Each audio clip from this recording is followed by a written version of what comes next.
Part 3. Sa pagpapatuloy ng kwento, tahimik ang gabi, nakatago si Aling Sisay sa may bintana ng bahay habang binabantayan ang paligid.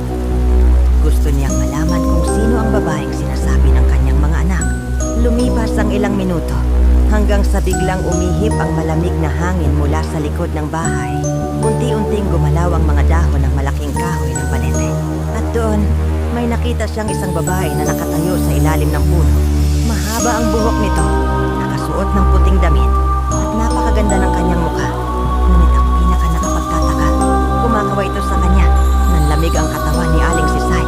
Dahan-dahan siyang lumabas ng bahay habang nanginginig sa takot. Habang papalapit siya sa balete, napansin niyang parang may dalang maliit na lalagyan ng babae.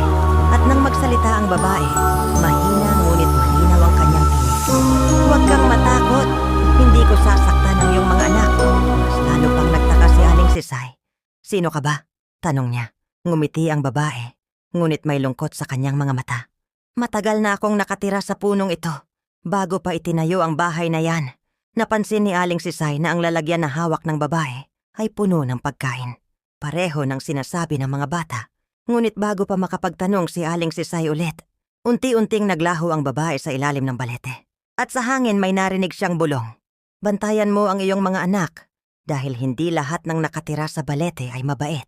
Nanlaki ang mga mata ni Aling Sisay.